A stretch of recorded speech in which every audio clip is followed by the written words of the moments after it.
ಸರದಿ ಮನಸ್ಸುಗಳಿಗೆ ನನ್ನ ಪ್ರೀತಿ ನಮಸ್ಕಾರ. ಶಾಂತಿ ವಿದ್ ಮಾಹಿತಿ ಚಾನೆಲ್ಗೆ ಸ್ವಾಗತ. ಮೇಡಮ್, ಮಕ್ಕಳ ಮೊಬೈಲ್ ಚಟವನ್ನ ಬಿಡಿಸಬೇಕಾಗಿದೆ, ಪ್ಲೀಸ್ ದಯವಿಟ್ಟು ಏನಾದ್ರೂ ನಿಮ್ಗೆ ಗೊತ್ತಿದ್ರೆ ಹೇಳಿ ಅಂತ ಹೇಳ್ತೀರಾ. ಖಂಡಿತ ನೀವು 10 ವಿಡಿಯೋವನ್ನ ನೋಡಿರ್ತೀರಾ, ಅದನ್ನ ಟ್ರೈ ಮಾಡಿ ಇರ್ತೀರಾ. ಸಕ್ಸಸ್ ಆಗಿರುತ್ತೋ ಬಿಡುತ್ತೋ ನಿಮ್ಗೆ ಗೊತ್ತಿರುತ್ತೆ. ಬಟ್ ನಾನಿವತ್ತು ಪರ್ಸನಲಿ ಯಾವ ಒಂದು ನಿಯಮಗಳನ್ನ ಇಟ್ಟುಕೊಂಡು ಮೊಬೈಲ್ ಚಟದಿಂದ ನನ್ನ ಮಕ್ಕಳನ್ನ ದೂರ ಇಟ್ಟಿದ್ದೀನಿ ಅನ್ನೋದು ನಿಮ್ಗೆ ಹೇಳಿದ್ರೆ ಸ್ವಲ್ಪ ಹೆಲ್ಪ್ ಆಗ್ಬಹುದು ಅನ್ಕೊಂತೀನಿ. ಮೊದ್ಲಿಗೆ ಮೊಬೈಲ್ ಚಟವನ್ನ ಬಿಡಿಸ್ಬೇಕು ಅಂದ್ರೆ ಹೇಳ್ತಾರಲ್ಲ, ಚಿಕ್ಕ ಮಕ್ಳನ್ನ ಹೇಳೋದ, ದೊಡ್ಡ ಮಕ್ಳಿಗೆ ಹೇಳೋದ, ಅಥವಾ ನಮಗ್ ಹೇಳೋದ, ಟೋಟಲ್ ಆಗಿ ಎಲ್ರೂ ಅದ್ರೊಳಗೆ ನಾವು ಆ ವ್ಯೂಹದೊಳಗೆ ಇದ್ದೀವಿ, ಚಕ್ರ ವ್ಯೂಹದೊಳಗೆ ಸಿಲುಕಿದ್ದೀವಿ. ಹೊರಗ್ ಬರೋದಕ್ಕೆ ನಮ್ಗೆ ಆಗ್ತಾ ಇಲ್ಲ. ಹಾಗಾಗಿ ಈಗ ಬಂದಿರೋದು ಪ್ರಾಬ್ಲಮ್ ಅಲ್ವಾ. ಮೊದ್ಲಿಗೆ ನಾವು ಇದನ್ನ ತುಂಬಾ ನಂಬ್ತೀನಿ. ನಾನು ಯಾವ ವಿಷಯ ಗೊತ್ತಾ, ಯಾವ್ದನ್ನಾಗಲಿ ಯಾರನ್ನೇ ಆಗಲಿ ಬದಲಾಯಿಸ್ಬೇಕು, ಚೇಂಜಸ್ ತರಬೇಕು ಅಂದ್ರೆ ಅದು ನನ್ನಿಂದ ಮೊದಲು ನಾನ್ ಸ್ಟೆಪ್ ಇಡ್ಬೇಕು, ಆಮೇಲೆ ನಾವು ತಿದ್ದದಕ್ಕಾಗತ್ತೆ. ಹೇಳ್ತಾರಲ್ವಾ, ನೀನು ಸರಿ ಹೋಗದ ಹೊರತು ಬೇರೆ ಯಾರನ್ನು ಸರಿ ಮಾಡೋದಕ್ ಆಗೋದಿಲ್ಲ ಅಂತ. ನಮ್ಮನ್ನ ನೋಡಿ ಮಿಕ್ಕದವ್ರು ಅನುಕರಣೆ ಮಾಡೋ ರೀತಿಯಲ್ಲಿ ನಾವಿದ್ರೆ ಖಂಡಿತವಾಗಿಯೂ ನಮ್ಮ ಮಕ್ಕಳ ಮೊಬೈಲ್ ಚಟವನ್ನ ಕೂಡ ಬಿಡಿಸ್ಬೋದು. ಹೇಗೆ ಅನ್ನೋದನ್ನ ನೋಡೋಣ. ಮೊದ್ಲು ನಾನು, ಈಗ ಯಾರೆಲ್ಲ ವಿಡಿಯೋ ನೋಡ್ತಿದಾರೋ ಅವ್ರು ನೀವ್ ಅನ್ಕೊಳ್ಳಿ, ಮೊದ್ಲು ಸರಿ ಹೋಗ್ಬೇಕು. ಹೇಗಂತೀರಾ? ಫಸ್ಟ್ನೇದೆ ನೀವು ಮಾಡ್ಬೇಕಾಗಿರೋದು, ನಿಮ್ಮ ಸ್ಕ್ರೀನಿಂಗ್ ಟೈಮ್ ಅಂದ್ರೆ ನಿಮ್ಮ ಮೊಬೈಲ್ ಟೈಮ್ ಅನ್ನ ನೀವು ಎಷ್ಟು ಸಮಯ ಮೊಬೈಲ್ ಇಟ್ಕೊಂಡಿರ್ತೀರಿ ಅನ್ನೋದನ್ನ ಫಸ್ಟ್ ಇವತ್ತು ನೀವು ಚೆಕ್ ಮಾಡ್ಕೊಳ್ಳಿ. ಅದು ತಂದೆ ಆಗಿರ್ಬಹುದು ಅಥವಾ ತಾಯಿ ಆಗಿರ್ಬಹುದು. ನೀವು ಬೆಳಗಿಂದ ಸಂಜೆ ತನಕ ನಿಮ್ಮ ಮೊಬೈಲ್ ಯೂಸ್ ಎಷ್ಟಿದೆ? 2 hour 3 hour 4 hour ನನಗ್ ಗೊತ್ತಿಲ್ಲ. ಅದನ್ನ ಫಸ್ಟ್ ಒಂದ್ ಕಡೆ ಬರ್ದಿಟ್ಕೊಳ್ಳಿ. ಓಕೆ, ಇನ್ನೊಬ್ರಿಗೆ ಹೇಳೋದಕ್ ಮುಂಚೆ ಅವ್ರ ಚಟವನ್ನ ಬಿಡಿಸ್ಬೇಕು ಅಂದ್ರೆ ಮೊದ್ಲು ನಮ್ಗೆ ಹಿಡಿದಿರೋ ಚಟನ ಬಿಡಿಸ್ಕೋಬೇಕಲ್ವಾ. ಓಕೆ, ಇನ್ನೊಂದಿಷ್ಟು ಜನ ಪೇರೆಂಟ್ಸ್ ಗಳು, ಇಲ್ಲ ಮೇಡಮ್ ನಾನ್ ಮೊಬೈಲೇ ಮುಟ್ಟಲ್ಲ, ನನ್ಗದ್ ಗೊತ್ತೂ ಆಗಲ್ಲ ಅನ್ಬಹುದು, ಅಥವಾ ನನ್ಗೆ ಟೈಮ್ ಇಲ್ಲ, ಆದ್ರೂ ನನ್ ಮಕ್ಳು ಮೊಬೈಲ್ ಮುಟ್ತಾರೆ ಅನ್ನೋದು ಒಂದ್ ಕೆಟಗರಿ ಇದೆ. ಅದಕ್ಕೆ ಆಮೇಲೆ ಬರ್ತೀನಿ. ಮೊದ್ಲು ನಿಮ್ಮಲ್ಲಿ ಮೊಬೈಲ್ ಚಟ ಇದ್ರೆ, ನಿಮ್ಗೆ ತುಂಬಾ ಬಿಡಕ್ ಆಗಲ್ಲ ಅಂದ್ರೆ ಖಂಡಿತ ನಿಮ್ ಮಕ್ಳಿಗೆ ಕೂಡ ಆಗೋದಿಲ್ಲ. ಯಾಕೆ ಅಂದ್ರೆ ಅದು ಹಾಗೇನೆ, ನೆಗೆಟಿವ್ ಯಾವಾಗ್ಲೂ ಬೇಗ ಸ್ಪ್ರೆಡ್ ಆಗುತ್ತೆ. ಒಳ್ಳೆ ವಿಷಯ ಸ್ಪ್ರೆಡ್ ಆಗ್ಬೇಕಂದ್ರೆ ತುಂಬಾ ಟೈಮ್ ಬೇಕು. ಈ ಮೊಬೈಲ್ ಕೂಡ ಹಾಗೇನೆ. ಬಿಟ್ರಾ, ಕೌಂಟ್ ಮಾಡ್ಕೊಂಡ್ರಿ ಫಸ್ಟ್ ಇದು ಟೈಮ್. ನಾನೇ 4 hour ಮೊಬೈಲ್ ನೋಡ್ತೀನ, ಹಂಗಾದ್ರೆ ಮಕ್ಳು ಮೊಬೈಲ್ ನೋಡ್ಬೇಡಿ ಅಂತ ಹೇಳೋ ರೈಟ್ಸ್ ನಮ್ಗ್ ಖಂಡಿತ ಇದೆಯಾ? ಇಲ್ಲ ಅಲ್ವಾ. ಅಲ್ಲೇ ನಾವು ಸೋತಿರೋದು. ಮೊದ್ಲು ನಿಮ್ಮನ್ನ ನೀವು ಕಂಟ್ರೋಲ್ ಮಾಡ್ಕೊಳ್ಬೇಕು. ಮೊಬೈಲ್ ಅವರನ್ನ ನಾನು ಇಷ್ಟೇ ಹೊತ್ತು ನನ್ ಮೊಬೈಲ್ ನೋಡೋದು, ನಾನು ಈ ಟೈಮ್ ಬಿಟ್ಟು ನಾನು ಮೊಬೈಲ್ ನೋಡಲ್ಲ ಅನ್ನೋ ದೃಢ ನಿರ್ಧಾರ ನೀವು ಮಾಡಿ, ಆಗ ನಿಮ್ಮಲ್ಲಿ ಆಗುತ್ತಲ್ಲ ಬದಲಾವಣೆ, ಅದನ್ನ ಮಕ್ಳು ಗಮನಿಸ್ತಾರೆ. ಅವಾಗ ನಿಮ್ಗೆ ಹೇಳೋದಕ್ಕೆ ಒಂದು ರೈಟ್ಸ್ ಇರುತ್ತೆ, ನಿಮ್ಮ ಮಾತುಗಳು ಕೂಡ ಸತ್ಯವಾಗಿರುತ್ತೆ. ಆ ಮಕ್ಳದ್ದು ಒಪ್ಕೊಂತಾರೆ. ಮೊದ್ಲೇ ಬದಲಾವಣೆ ನಮ್ಮಲ್ಲಿ. ಈಗ ನನ್ನನ್ನ ನಾನು ತಗೊಳ್ಳೋಣ, ನಿಮ್ಗೆ ಹೇಳ್ಬೋದು, ಮೇಡಮ್ ನೀವು ಮೊಬೈಲ್ ಯೂಸ್ ಮಾಡಲ್ವಾ ಅಂತ. ಖಂಡಿತ ಮಾಡ್ತೀನಿ, ಆದ್ರೆ ಅದು ನನ್ನ ಒಳಿತಿಗೆ, ನನ್ನ ಅರ್ನಿಂಗಿಗೆ, ನನ್ನ ಕಲಿಕೆಗೆ ಮಾತ್ರ. ಈಗ ಫಾರ್ ಎಕ್ಸಾಂಪಲ್, ಎಷ್ಟು ಹೊತ್ತು ಮೊಬೈಲ್ ನೋಡ್ಬೇಕು? ನಾನು ಟೈಮ್ ಇಟ್ಕೊಂಡಿರ್ತೀನಿ. ನಾನು ಇವಾಗ ನಿಮ್ ಜೊತೆ ಮಾತಾಡ್ತಿದ್ದೇನೆ ಅಂದ್ರೆ ಇದನ್ನ ರೆಕಾರ್ಡ್ ಮಾಡ್ಲಿಕ್ಕೆ ಬೇಕು. ನಾನು ಯಾವ್ದೋ ಬೇರೆ ಏನು ಯೂಸ್ ಮಾಡಲ್ಲ, ಲ್ಯಾಪ್ಟಾಪ್ ಏನು. ರೆಕಾರ್ಡಿಂಗ್ ಬೇಕು, ಎಡಿಟಿಂಗ್ ಮಾಡ್ಲಿಕ್ಕೆ ಬೇಕು, ಅಪ್ಲೋಡ್ ಮಾಡ್ಲಿಕ್ಕೆ ಬೇಕು. ಸೊ ಇಷ್ಟಕ್ಕೆ ಯೂಸ್ ಮಾಡ್ಕೊಂತೀನಿ. ಏನಾದ್ರೂ ನನ್ಗೆ ಗೊತ್ತಿಲ್ಲಿರುವಂತಹ ವಿಷಯವನ್ನ ನಾನು ಕಲೆಕ್ಟ್ ಮಾಡ್ಕೋಬೇಕು ಅಂದ್ರೆ ಮಾಡ್ತೀನಿ. ಒಳ್ಳೊಳ್ಳೆ ಮಾಹಿತಿಗಳಿಂದ ನನ್ನ ನಾಲೆಜ್ ಜಾಸ್ತಿ ಆಗತ್ತಂದ್ರೆ ಯೂಸ್ ಮಾಡ್ಕೊಂತೀನಿ. ಇಷ್ಟನ್ನ ಬಿಟ್ರೆ ನಾನು ಇನ್ಯಾವುದಕ್ಕೂ ಮೊಬೈಲ್ ಯೂಸ್ ಮಾಡಲ್ಲ. ಅಂದ್ರೆ ನನ್ನ ಕಂಟ್ರೋಲ್ ಅಲ್ಲಿ ನಾನು ಇರ್ತೀನಿ. ನೀವು ಕೇಳ್ಬೋದು, ಫೇಸ್ಬುಕ್ ಇಲ್ವಾ? ಇಲ್ಲ. ಇನ್ಸ್ಟಾಗ್ರಾಮ್ ಅಲ್ಲಿ ಇದೀರಾ? ಇಲ್ಲ. ಇನ್ನೇನಿದೆ ನನ್ಗೆ ನಿಜವಾಗ್ಲೂ ಗೊತ್ತಿಲ್ಲ. ಯಾವ್ದಾದ್ರೂ ಬೇರೆ ಮೀಡಿಯಾಗಳಲ್ಲಿ ನಾನು ನಿಜವಾಗ್ಲೂ ಇಲ್ಲ. ನಾನ್ ಮಾಡೋದು ಇದು ಒಂದೇ, ಯೂಟ್ಯೂಬ್ ಮಾಡ್ತೀನಿ. ಯಾಕಂದ್ರೆ ಇದ್ರಲ್ಲಿ ಪೇಶನ್ಸ್ ಇರೋರು, ಟೈಮ್ ನನ್ಗಿದೆ, ಇನ್ಫಾರ್ಮೇಶನ್ ತಿಳ್ಕೊಳ್ಬೇಕು ಅನ್ನೋರು ಮಾತ್ರ ಇದ್ರಲ್ಲಿ ಬರ್ತಾರೆ. ಇನ್ನು 1 ನಿಮಿಷದ ವಿಡಿಯೋ ಹಾಕಿ ಅವ್ರಿಗೆ ವಿಷಯ ಹೇಳ್ಬೇಕಂದ್ರೆ ನನ್ನ ಹತ್ರ ಖಂಡಿತ ಸಾಧ್ಯ ಇಲ್ಲ. ಯಾಕಂದ್ರೆ ಆ ಪೇಶನ್ಸ್ ಇಲ್ದವ್ರಿಗೆ ನನ್ಗೆ ಹೇಳೋದಕ್ಕೂ ಆಗೋದಿಲ್ಲ, ಅದನ್ನ ವಿಷಯ ಮುಟ್ಸೋಕೂ ಆಗೋದಿಲ್ಲ. ಅದ್ರಲ್ಲಿ ಅದು ನನ್ನ ಹತ್ರ ಆಗೋ ಕೆಲ್ಸನೂ ಅಲ್ಲ. ಹಾಗಾಗಿ ನಾನು ಯೂಟ್ಯೂಬ್ ಅನ್ನು ಮಾತ್ರ ಸೆಲೆಕ್ಟ್ ಮಾಡ್ಕೊಂಡಿದ್ದೀನಿ. ಫೇಸ್ಬುಕ್ ಅಕೌಂಟ್ ಆಗ್ಲಿ, ಇನ್ಸ್ಟಾಗ್ರಾಮ್ ಆಗ್ಲಿ, ಯಾವ್ದು ನನ್ನ ಹತ್ರ ಇಲ್ಲ. ವಾಟ್ಸಪ್ ಇದೆ, ನನ್ನ ಪರ್ಸನಲ್ ಯಾರು ಕಾಂಟ್ಯಾಕ್ಟ್ ಅಲ್ಲಿ ಇರ್ತಾರೋ ಇನ್ಫಾರ್ಮೇಶನ್ಗೆ ಅವಾಗವಾಗ ಏನಾದ್ರೂ ಹಂಚ್ಕೊಳ್ಳೋದಕ್ಕೆ ಮಾತ್ರ ಬಳಕೆ ಆಗತ್ತೆ. ಓಕೆ, ಹಾಗಾಗಿ ನಾನು ನನ್ನ ಮಗಳಿಗೆ ಹೇಳ್ಬಹುದು, ನಾನ್ ಯಾವ್ದಕ್ ಯೂಸ್ ಮಾಡ್ಕೊಂತಿದ್ದೀನಿ, ನನ್ನ ನೋಡಿ ಅವಳು ಅನುಕರಣೆ ಮಾಡ್ತಾಳೆ. ಕರೆಕ್ಟಾ? ಅದನ್ನ ಬಿಟ್ಟು ನಾವು ಮಕ್ಕಳ ಮುಂದೆ ಫ್ರೆಂಡ್ಸ್ ಜೊತೆ ಮಾತು, ಅದ್ರಲ್ಲೇ ಸೀರಿಯಲ್ ನೋಡೋದು, ವೆಬ್ ಸೀರೀಸ್, ಅದ್ರಲ್ಲೇ ಪಿಕ್ಚರ್ ನೋಡೋದು, ಅದ್ರಲ್ಲೇ ಗೇಮ್ ಆಡೋದು, ಅದ್ರಲ್ಲೇ ಚಾಟ್ ಮಾಡೋದು, ಎಲ್ಲವನ್ನು ಅದ್ರ ಮಾಡ್ತಾನೆ ಇದ್ರೆ ಮಕ್ಳಿಗೆ ಹೇಳೋ ರೈಟ್ಸ್ ನಮ್ಗೆ ಎಲ್ಲಿ ಉಳ್ಕೊಂಡಿರತ್ತೆ ಹೇಳಿ? ಸೊ ಹಾಗಾಗಿ ಮೊದ್ಲು ನೀವು ಬದಲಾಗ್ಬೇಕು, ಇದೊಂದು ಪಾಯಿಂಟ್. ಓಕೆನಾ? ನಿಮ್ಮ ಹತ್ರ ಸಾಧ್ಯನಾ? ಸಾಧ್ಯ ಆಗುತ್ತೆ ಅಂದ್ರೆ ಮುಂದೆ ವಿಡಿಯೋವನ್ನ ಕಂಟಿನ್ಯೂ ಮಾಡಿ, ಇಲ್ಲ ಅಂದ್ರೆ ಇಲ್ಲೇ ಕ್ಲೋಸ್ ಮಾಡಿ. ಯಾಕಂದ್ರೆ ನಾನು ಇನ್ನೇನು ಬೇರೆ ಹೇಳೋದಕ್ಕೆ ಹೋಗುದಿಲ್ಲ ಅಷ್ಟೇ. ಸೆಕೆಂಡ್, ಯಾಕೆ ಮೊಬೈಲ್ ನೋಡ್ತಾರೆ ಅದನ್ನ ಮೊದ್ಲು ಗುರುತಿಸಿ. ಗೊತ್ತಾಯ್ತು, ನಿಮ್ಮಿಂದ ನೀವು ಎಷ್ಟು ಮೊಬೈಲ್ ನೋಡ್ತೀರಂತ ಗೊತ್ತಾಯ್ತು. ಸೆಕೆಂಡ್, ನಿಮ್ ಮಕ್ಳು ಯಾಕೆ ಮೊಬೈಲ್ ನೋಡ್ತಾರೆ ಅಂತ ಲಿಸ್ಟ್ ಮಾಡಿ. ರೀಸನ್, ಖುಷಿ ಸಿಗುತ್ತೆ. ಡೊಪಮೈನ್ ಎನ್ನುವ ಒಂದು ಹಾರ್ಮೋನ್ ರಿಲೀಸ್ ಆದಾಗ ಅದು ಖುಷಿ ಕೊಡುತ್ತೆ, ಎಂಜಾಯ್ ಆಗುತ್ತೆ, ಟೈಮ್ ಪಾಸ್ ಆಗುತ್ತೆ, ಅದೊಂಥರ ಮತ್ತು ಬೆರೆಸೋದು ಅಂತಾರಲ್ಲ ಆ ತರ ಆಗ್ಬಿಟ್ಟಿದೆ. ಈಗ ಚಾಕ್ಲೇಟ್ ತಿಂದಾಗ, ಸಿಹಿ ಪದಾರ್ಥಗಳನ್ನ ತಿಂದಾಗ ನಮ್ಮಲ್ಲಿ ಒಂದು ಹಾರ್ಮೋನ್ ರಿಲೀಸ್ ಆಗುತ್ತೆ, ಖುಷಿಯ ಹಾರ್ಮೋನ್. ಮತ್ತೆ ಮತ್ತೆ ತಿನ್ಬೇಕನ್ಸುತ್ತೆ. ಕೆಲವರಿಗೆ ಚಾಟ್ಸ್ ತಿಂದಾಗ, ಹಾಗೆ ಅವರವರ ಫೇವ್ರೇಟ್ ಏನ್ ತಿಂತೀವೋ ಅವಾಗ ಆತರ ಆಗುತ್ತೆ. ಅದೇ ತರ ಮಕ್ಕಳಿಗೆ ಮೊಬೈಲ್ ನೋಡಿದಾಗ ತುಂಬಾ ಒಂದು ಡೊಪಮೈನ್ ಹಾರ್ಮೋನ್ ರಿಲೀಸ್ ಆಗೋದ್ರಿಂದ ಖುಷಿ ಕೊಡುತ್ತೆ, ಅವ್ರು ಮತ್ತೆ ಮತ್ತೆ ಮಾಡು ಅನ್ನತ್ತೆ. ಸ್ಟಾಪ್. ಈಗ ನೀವು ಹೇಳಿ, ನೀವೇನ್ ಮಾಡ್ಬೋದು? ಮಕ್ಕಳು ಮೊಬೈಲ್ ಹಿಡ್ಕೊಂಡಿದ್ದಾರೆ, ಯಾವ ರೀಸನ್ ಇಂದ ಹಿಡ್ಕೊಳ್ತಾರೆ? ಗೇಮ್ ಮಾಡೋದಕ್ಕೆ ಹಿಡ್ಕೊಂಡಿರ್ಬೋದು, ಫ್ರೆಂಡ್ಸ್ ಜೊತೆ ಚಾಟ್ ಮಾಡೋದಕ್ಕೆ ಹಿಡ್ಕೊಂಡಿರ್ಬೋದು, ಅದರಲ್ಲಿ ಅವರ ಕಾರ್ಟೂನ್ ಫೇವ್ರೇಟ್ ಹಿಡ್ಕೊಂಡಿರ್ಬೋದು, ಶಾರ್ಟ್ಸ್ ನೋಡೋದಕ್ಕೂ ರೀಲ್ಸ್ ನೋಡೋದಕ್ಕೂ ಯಾವ್ದಕ್ಕೂ ಹಿಡ್ಕೊಂಡಿದ್ದಾರೆ ಅನ್ಕೊಳ್ಳಿ. ನಿನ್ನ ಪ್ರಶ್ನೆ ಮಾಡ್ಕೊಳ್ಳಿ, ನಾನು ನನ್ನ ಮಗುವಿನ ಕೈಯಿಂದ ಮೊಬೈಲ್ ತಗೊಂಡೆ, ಆ ಖುಷಿನ ನಾನು ಹೇಗ್ ಕೊಡ್ಬೋದು ಬೇರೆ ತರ? ಖುಷಿನ ಕಿತ್ಕೊಳ್ಳೋದು ನಮ್ಮ ದೊಡ್ಡತನ ಆಗೋದಿಲ್ಲ, ನಮ್ಮ ದೊಡ್ಡ ಕೆಲಸ ಆಗೋದಿಲ್ಲ. ಆ ಮಗುವಿಗೆ ಖುಷಿ ಕೊಡುವಂತಹ ಆ ಒಂದು ವಸ್ತುನ ನಾನು ಕಿತ್ಕೊಂಡ ಮೇಲೆ ನಾನ್ ಹೇಗ್ ಖುಷಿ ಕೊಡ್ಬೋದು? ಅದಕ್ಕೆ ಸಾಧ್ಯನಾ? ಯೋಚನೆ ಮಾಡಿ. ಈಗ ನನ್ನ ಉದಾಹರಣೆಗೆ ಬರ್ತೀನಿ. ನಾನು ಹೇಳಿದೆ ಮೊದ್ಲೇ, ನಾನು ಇನ್ನೊಂದು ಮಾಡ್ತೀನಿ. ಯಾವುದೇ ಕಾರಣಕ್ಕೂ ಈ ಎಲ್ಲಾ ಕೆಲಸಗಳನ್ನ, ಎಡಿಟಿಂಗ್ ಆಗಿರ್ಬೋದು, ನನ್ನ ಯಾವುದೇ ಮೊಬೈಲಿನ ಕೆಲಸಗಳನ್ನ ನಾನು ನನ್ನ ಮಗಳು ಸ್ಕೂಲಿಂದ ಬರೋದಕ್ಕಿಂತ ಟೈಮ್ ಇದ್ರೆ ಅಥವಾ ನೈಟ್ ಅವಳು ಮಲಗಿದ್ಮೇಲೆ ಮಾತ್ರ ಯೂಸ್ ಮಾಡ್ತೀನಿ, ಅವಳ ಮುಂದೆ ಮಾಡೋದಿಲ್ಲ. ಮೊಬೈಲ್ ನಾನು ಯೂಸ್ ಮಾಡಲ್ಲ. ಓಕೆ, ಇದೊಂದು. ಸೊ ಇನ್ನೊಂದೇನ್ ಹೇಳಿದೆ, ಯಾಕೆ ಯೂಸ್ ಮಾಡ್ತಾರೆ ಅಂತ. ಸರಿ, ನಾನೀಗ ಮೊಬೈಲ್ ಕಿತ್ಕೊಂಡೆ. ಆಗ ಹೇಳ್ಬೇಕು, ಸರಿ ನಾವೀಗ ಪಾರ್ಕಿಗೆ ಹೋಗಿ ನಾನು ನೀನು ಒಂದ್ ರೌಂಡ್ ವಾಕ್ ಮಾಡ್ಬಿಡೋಣ, ಇಲ್ಲ ಅಲ್ಲಿ ಆಟಗಳಿದೆ, ಮಕ್ಕಳ ವಯಸ್ಸಿಗೆ ಅನುಗುಣವಾಗಿ ನೀವು ಸೆಲೆಕ್ಟ್ ಮಾಡ್ಕೊಳ್ಳಿ, ಇಲ್ಲ ದೇವಸ್ಥಾನಕ್ಕೆ ಹೋಗ್ ಬರೋಣ, ಅಥವಾ ಸುಮ್ಮನೆ ಒಂದ್ ರೌಂಡ್ ಹೊರಗೆ ಹೋಗ್ ಬರೋಣ, ದುಡ್ಡು ಖರ್ಚು ಮಾಡ್ಲೇಬೇಕು ಅಂತಿಲ್ಲ. ಇಲ್ಲ ಒಳ್ಳೇದು, ಇವತ್ತೊಂದು ಕತೆ ಓದಿದೀನಿ, ಅದನ್ನ ಸ್ಟೋರಿ ಹೇಳ್ತೀನಿ ಬಾ ಅಂತ ಹೇಳಿ ಕಿತ್ಕೋಬಹುದು, ಮೊಬೈಲ್ ತಗೋಬಹುದು. ಇಲ್ಲ ಅಡ್ಗೆ ಮನೇಲಿ ನಾನು ನೀನು ಸೇರಿ ಏನಾದ್ರು ಅಡ್ಗೆ ಮಾಡೋಣ ಇವತ್ತಂತ ಹೇಳಿ ಆ ಖುಷಿನ, ಗೊತ್ತು ಮಕ್ಳವ್ರು ಈಸಿಯಾಗಿ ಬರಲ್ಲ, ಬಟ್ ಟ್ರೈ ಮಾಡಿ, ಈ ತರ ಹೇಳ್ಬಹುದು. ಇಲ್ಲ ಮಕ್ಳಿಗೆ ಯಾವ್ದು ಖುಷಿ ಕೊಡುತ್ತೆ ನೋಡಿ. ಈಗ ಗೇಮ್ ಆಡ್ತಾನೆ ಇದಾರಂದ್ರೆ ಅವರಿಗೆ ಗೇಮ್ ತರದ್ದೇ ತುಂಬಾ ಕಲಿಕೆ ಇದೆ. ಈಗ ಹೇಳ್ತಾರಲ್ಲ, ಗೇಮ್ ಮಾಡ್ಬೇಕಾದ್ರೆ ಕೋಡಿಂಗ್ ಕಲ್ತಿರ್ಬೇಕಲ್ವಾ, ಆ ಕೋಡಿಂಗ್ ಕ್ಲಾಸಸ್ ಸೇರ್ಸ್ಬೋದಲ್ವಾ, ಆನ್ಲೈನ್ ಕೋಡಿಂಗ್ ಕ್ಲಾಸಸ್ ಗಳು ಇಷ್ಟೊಂದಿದೆ.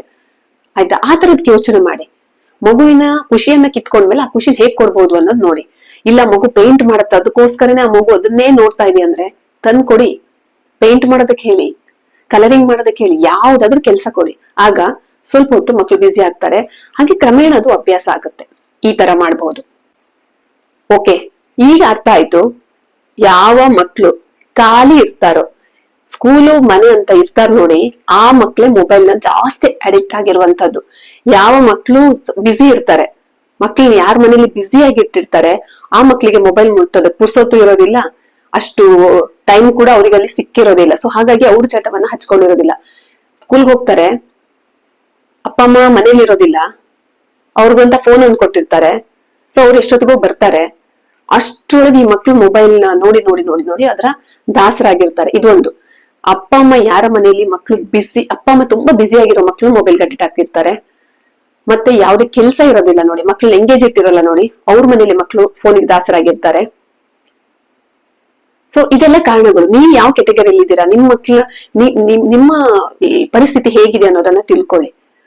ನೀವು ಕೇಳ್ಬೋದು ಇನ್ನೊಂದು ಕ್ವಶನ್, ಮೇಡಮ್ ಅಮೌಂಟ್ ಬೇಡವಾ, ಹಣ ಬೇಕಲ್ವಾ ಎಲ್ಲಾ ಕ್ಲಾಸಿಗೆ ಎಂಗೇಜ್ ಮಾಡೋದಕ್ಕೆ, ಹಾಗ್ ಮಾಡೋದಕ್ಕೆ, ಹೀಗ್ ಮಾಡೋದಂತ. ಕರೆಕ್ಟ್. ಆದ್ರೆ ಅದಕ್ಕೂ ಏನಾದ್ರು ಸೊಲ್ಯೂಷನ್ ಇದೆ, ಹುಡ್ಕೊಳ್ಳಿ. ತುಂಬಾ ಕ್ಲಾಸಸ್ಗಳು ನಾವೀಗ ಎಷ್ಟು ಹೇಳ್ತೀವಲ್ಲ, ಮಕ್ಳಿಗೆ ಕೊಡುವಂತಹ ಬೇಡದಿರೋ ತಿಂಡಿಗಳು, ಅದು ಇದು, ದೊಡ್ಡ ದೊಡ್ಡ ಹೈಫೈ ಸ್ಕೂಲೇ ಬೇಕಂತಿಲ್ಲ.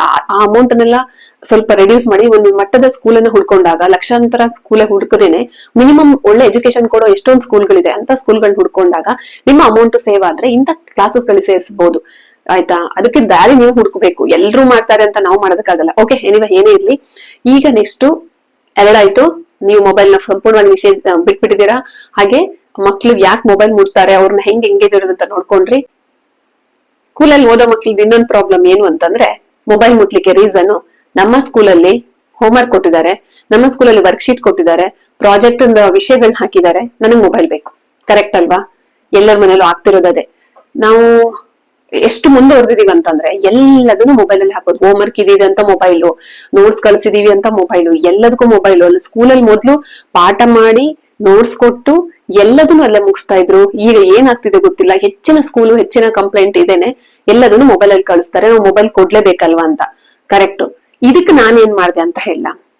ಇದಕ್ ಸೊಲ್ಯೂಷನ್ ಏನು ಅಂದ್ರೆ, ಬಟ್ ಇದು ಎಲ್ರಿಗೂ ಆಗುತ್ತಿಲ್ವೋ ನನಗ್ ಗೊತ್ತಿಲ್ಲ, ಬಟ್ ನಾನ್ ಕಂಡ್ಕೊಂಡಿದ್ದು, ಬೆಳಿಗ್ಗೆ ಸ್ಕೂಲ್ ಹೋಗ್ತಾರೆ, ಸಂಜೆ ಬರ್ತಾರೆ, ಫ್ರೆಶ್ ಅಪ್ ಆಗ್ತಾರೆ, ಆಮೇಲೆ ಸ್ವಲ್ಪ ಹೇಳಲ್ಲ ಅವ್ರ ಆಕ್ಟಿವಿಟೀಸ್ ಅಲ್ಲಿ ಬ್ಯುಸಿ ಆಗೋ ತರ ಇಟ್ರೆ,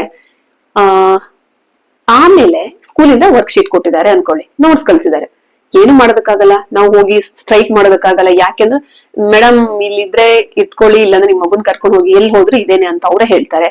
ಯಾಕಂದ್ರೆ ನಾವು ಅಷ್ಟು ಅಪ್ಡೇಟ್ ಆಗಿದೀವಿ. ಇರ್ಲಿ. ಹಾಗಾದ್ರೆ ನಾವೇನ್ ಮಾಡ್ಬೋದು ಅಂದ್ರೆ, ಮೊದ್ಲು ನಾನೊಂದು ಪ್ರಿಂಟರ್ ತರಿಸ್ಕೊಂಡೆ. ಸೊ ಪ್ರಿಂಟರ್, ಎಸ್, ಅಂದ್ರೆ ಎಷ್ಟು ಕಡಿಮೆ ಬೇಕಾ ಸಿಗುತ್ತೆ, ಜಾಸ್ತಿದು ಸಿಗುತ್ತೆ, ನೀವು ವಿಚಾರಿಸಬಹುದು. ನಾವು ಮಕ್ಳು ಸ್ಕೂಲಿಗೆ ಕೊಡ್ತೀವಲ್ಲ, ಅಂತಹದ್ದು ಅಷ್ಟು ಕಾಸ್ಟ್ ಏನಿಲ್ಲ, ಮಿನಿಮಮ್ ಪ್ರೈಸ್ ಅಲ್ಲಿ ಸಿಗುತ್ತೆ. ಅದಕ್ಕೆ ಬೇಕಾಗುವಂತ ಇಂಕ್ಗಳು ಅಷ್ಟೇ ತುಂಬಾ ಟೈಮ್ ಬರುತ್ತೆ. 1000 ಪೇಜ್ಗಳು ಒಂದು ಬಾಟ್ಲ್ ಇಂಕ್ ಅಲ್ಲಿ ನಾವು ಖರ್ಚು ಮಾಡಬಹುದು. ಮತ್ತೆ ಬಂಡ್ಲು ಪೇಪರ್ಗಳನ್ನ ಕೂಡ ನಾವು ಏನ್ ಮಾಡಬಹುದು, ಒಂದೇ ಸರಿ ತರ್ಸ್ಕೊಂಡ್ ಬಿಟ್ರೆ ತುಂಬಾ ಹೆಲ್ಪ್ ಆಗುತ್ತೆ.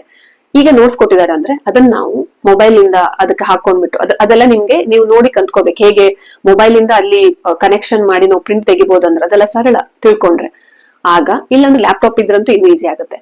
ಸೊ ಕನೆಕ್ಟ್ ಮಾಡಿ ಯಾವ ಶೀಟ್ ಬೇಕು ವರ್ಕ್ ಶೀಟು ಅದನ್ನ ಪ್ರಿಂಟ್ ಕೊಟ್ಬಿಟ್ರೆ ಪೇಜ್ ನೋಡ್ಕೊಂಡ್ ಬರೀತಾರೆ.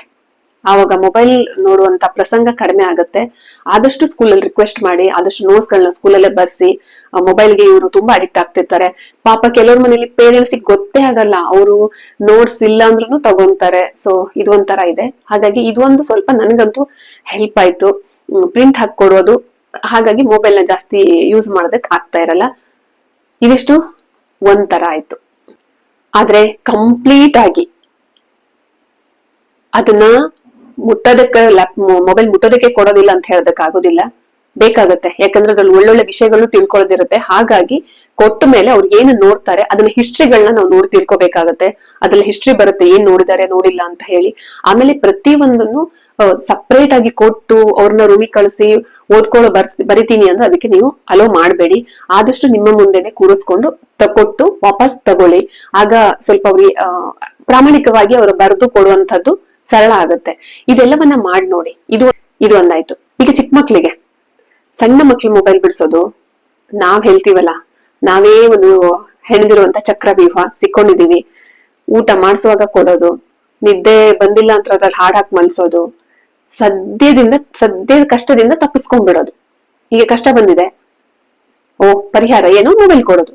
ನಾನ್ ಎಷ್ಟು ಮನೆಗೆ ಹೋಗಿ ನೋಡ್ತೀನಲ್ಲ, ನಾನು ಅದನ್ನ ಮಾಡೇ ಇಲ್ಲ. ಊಟ ಮಾಡಿಸುವಾಗ ಕೊಟ್ಬಿಟ್ಟು ತಿನ್ನಿಸ್ತಾ ಹೋಗೋದು. ಅಲ್ಲ, ಈ ತರ ಅಭ್ಯಾಸ ಮಾಡಿಸಿದ್ರೆ ಹೆಂಗ್ರಿ, ಮೊಬೈಲ್ ಕೊಟ್ಟು ಊಟ ಮಾಡಿಸ್ತಿರಲ್ಲ, ಅಯ್ಯೋ ಈ ಸಕ್ಷಣಕ್ ಮಾಡ್ಬಿಟ್ರೆ ಸಾಕು, ಮುಂದಲ್ವಾ ನೋಡ್ಕೊಂಡ್ರಾಯ್ತು ಅಂತಾರೆ. ಏನ್ ಹೇಳ್ಬೇಕೋ ಗೊತ್ತಿಲ್ಲ. ಒಂದ್ ಸರಿ ಮಗು ಊಟ ಮಾಡುವಾಗ ಮೊಬೈಲ್ ತಗೊಂಡು ಊಟ ಮಾಡ್ತು ಅಂದ್ರೆ ನೆಕ್ಸ್ಟ್ ಅದ್ ಯಾವ್ದೇ ಕಾರಣಕ್ಕೋದು ಅದ್ ಅಡಿಕ್ಟ್ ಆದ್ಮೇಲೆ ಬಿಡೋದಿಲ್ಲ. ಅದು ಆಮೇಲೆ ಬಿಡಿಸೋದು ಅಷ್ಟು ಈಸಿನೂ ಇಲ್ಲ. ಹೇಳಿದ್ರೆ ಅದೇ ಹೇಳ್ತಾರಲ್ಲ, ಬೀಸೋ ದೊಣ್ಣೆಯಿಂದ ತಪ್ಸ್ಕೊಂಡು ಸಾಕು, ಮುಂದೆ ನೋಡೋಣ ಅಂತಿದ್ದಾರೆ. ಮುಂದೆ ಅವ್ರು ಮಾನಸಿಕವಾಗಿ ಅದ್ ಎಷ್ಟು ಹಿಂಸೆನ ಅನುಭವಿಸ್ತಾರೋ ಅದನ್ನ ಇಮೇಜ್ ಕೂಡ ಮಾಡ್ಕೊಳಕ್ ಆಗೋದಿಲ್ಲ. ಈಗ ಯಾರು ಈ ವಿಡಿಯೋವನ್ನ ನೋಡ್ತಿದ್ರೆ ಮೊಬೈಲ್ ಕೊಟ್ಟು ಊಟವನ್ನ ಮಾಡಿಸ್ತಿದ್ದೀರಂದ್ರೆ ನೀವು ವಿಷವನ್ನ ಉಣಿಸ್ತಿದ್ದೀರಂತ. ಕ್ರಮೇಣ ವಿಷ ಇಡೀ ಮಗು ಜೀವವನ್ನೇ ಆವರಿಸ್ಕೊಂಡ್ಬಿಡತ್ತೆ. Be careful. ತಕ್ಷಣದ ಪರಿಹಾರ ಹುಡುಕ್ಬೇಡಿ. ಏನ್ ಮಾಡ್ಬೋದು, ಮೊಬೈಲ್ ಕೊಡದೇನೆ ಹೆಂಗ್ ಊಟ ಮಾಡ್ಸೋದು, 1000 ದಾರಿಗಳಿದೆ. ಅದನ್ನ ಕಲ್ತ್ಕೋಬೇಕು ಅಷ್ಟೇ. ಯಾಕೆ ನಾವು ದೊಡ್ಡವರಾಗೇ ಇಲ್ವಾ? ನಾವು ಮೊಬೈಲ್ ಇಟ್ಕೊಂಡೇ ಊಟ ಮಾಡಿ ತಿಂದು ದೊಡ್ಡವರಾಗಿದೀವ? ನಮ್ಮ ತಂದೆ ತಾಯಿ ಊಟ ಮಾಡಿಲ್ವಾ, ಬೆಳ್ದಿಲ್ವಾ? ಯಾರು ನಾವು ಬೆಳ್ಕೊಂಡೇ ಬಂದಿಲ್ವಾ? ಕಾರಣಗಳು ಸಾವಿರಾರು ಸಿಗುತ್ತೆ ಹೇಳೋದಕ್ಕೆ. ಆಮೇಲೆ ಇನ್ನೊಂದ್ ಕೆಲವ್ ಮನೇಲಿ ನೋಡ್ಬೇಕು, ಮಕ್ಳು ಮೊಬೈಲ್ ಸ್ಕ್ರಾಲ್ ಮಾಡ್ತಾ ಇದ್ರೆ ಅಯ್ಯೋ ನನ್ ಮಗು ಎಷ್ಟೆಲ್ಲ ತಿಳ್ಕೊಂಡ್ಬಿಟ್ಟಿದೆ ಅಂತ ಖುಷಿ ಪಡೋರ್ನ ನೋಡಿದೀವಿ. ಏನ್ ಹೇಳೋಣ ಇದಕ್ಕೆ?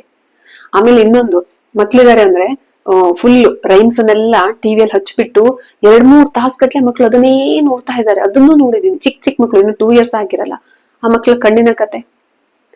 ಸದ್ಯಕ್ಕೆ ಮೇಡಮ್ ಅಳ್ತಾ ಇಲ್ವಾ, ಸಾಕು ಬಿಡಿ. ಅಪ್ಪಾ ಇಷ್ಟೊಂದ್ ಆಗ್ಬಿಟ್ರೆ ಕಷ್ಟ ಕಷ್ಟ. ಆಟ ಸಾಮಾನ್ ಮುಟ್ಟಲ್ಲ ಮೇಡಮ್, ಮೊಬೈಲ್ ಇದ್ಬಿಟ್ರೆ ಸಾಕು. ಕೊನೆಯದಾಗಿ ಹೇಳ್ಬೇಕು ಅಂದ್ರೆ, ನಾನು ಸರಿ ಹೋಗದ ಹೊರತು ಇನ್ಯಾವುದು ಸರಿ ಹೋಗೋದಿಲ್ಲ. ತಂದೆ ತಾಯಿ ನೀವು ಮೊಬೈಲ್ ಅನ್ನು ಎಷ್ಟು ದೂರ ಇಡ್ತಿರೋ ಅಷ್ಟು ಮಕ್ಕಳು ನಿಮ್ಮ ಮೊಬೈಲ್ ಚಟದಿಂದ ದೂರ ಹೋಗ್ತಾರೆ. ಒಂದು, ಬರೀ ಮೊಬೈಲ್ ಇಂದನೇ ಖುಷಿ ಕೊಡೋದಲ್ಲ, ಸುಮಾರು ದಾರಿಗಳಿದೆ ಅಂತ ಹೇಳಿ ಅವ್ರನ್ನ ಬ್ಯುಸಿ ಆಗಿರೋದು, ಅವ್ರ ಇಷ್ಟದ ಏನ್ ಹವ್ಯಾಸಗಳಿದೋ ಅದಕ್ಕೆ ಅವ್ರನ್ನ ತೊಡಗಿಸೋದು ಎರಡನೇ ಪ್ಲಾನ್. ಮೂರನೇದು, ಅವರು ಮನೇಲಿರುವಾಗ ನಾವು ಮೊಬೈಲ್ ಅನ್ನ ಮುಟ್ಟದೇ ಇರುವಂತ ಹಾಗೆ ನಾವು ಮಕ್ಕಳ ಜೊತೆ ಕಳೆಯುವಂತ ಒಳ್ಳೆ ಸಮಯ. ಆಮೇಲೆ ಬೀಸದ ದೊಣ್ಣೆಯಿಂದ ತಪ್ಪಿಸ್ಕೊಂಡ್ರೆ ಸಾಕು ಅಂತ ಚಿಕ್ಕ ವಯಸ್ಸಿನಲ್ಲಿ ಯಾರಾದ್ರೂ ಮಗು ಇರುವಾಗ ಈಗ ಕೊಟ್ಟು ಕುಡ್ಸಿದಿರೋ, ಅವ್ರು ಖಂಡಿತ ಎಚ್ಚೆತ್ಕೊಂಡಿಲ್ಲ ಅಂದ್ರೆ ಮುಂದೊಂದ್ ದಿವಸ ನಮ್ಮ ಮಕ್ಕಳು ಮಾನಸಿಕವಾಗಿ ಸಿಕ್ಕಾಪಟ್ಟೆ ಹಿಂಸೆಯನ್ನು ಅನುಭವಿಸ್ಬೇಕಾಗತ್ತೆ. ಪ್ಲೀಸ್ ದಯವಿಟ್ಟು ಬೇರೆ ಎಲ್ಲ ದಾರಿಗಳನ್ನ ಹುಡುಕಿ ಆದಷ್ಟು ನಮ್ಮ ಮಕ್ಕಳನ್ನ ಆ ಮೊಬೈಲ್ ಅನ್ನೋ ಒಂದು ಮಾಯಾಜಾಲದಿಂದ ಈಚೆ ತರೋಣ. ಪ್ರಯತ್ನ ನೀವು ಮಾಡ್ರೆ ಖಂಡಿತ ಸಾಧ್ಯ. ಇವೆಲ್ಲವನ್ನ ಫಾಲೋ ಮಾಡಿ. ಓಕೆ, ಇನ್ನೇನಾದ್ರೂ ವಿಷಯ ಇದ್ರ ಬಗ್ಗೆ ಹೇಳೋದಿದ್ರೆ ಖಂಡಿತ ನೆಕ್ಸ್ಟ್ ವಿಡಿಯೋದಲ್ಲಿ ತಿಳಿಸ್ಕೊಡ್ತೀನಿ. ಇಷ್ಟೊತ್ತು ನನ್ನ ವಿಡಿಯೋವನ್ನ ನೋಡಿದಂತ ನಿಮ್ಮೆಲ್ರಿಗೂ ಧನ್ಯವಾದಗಳು.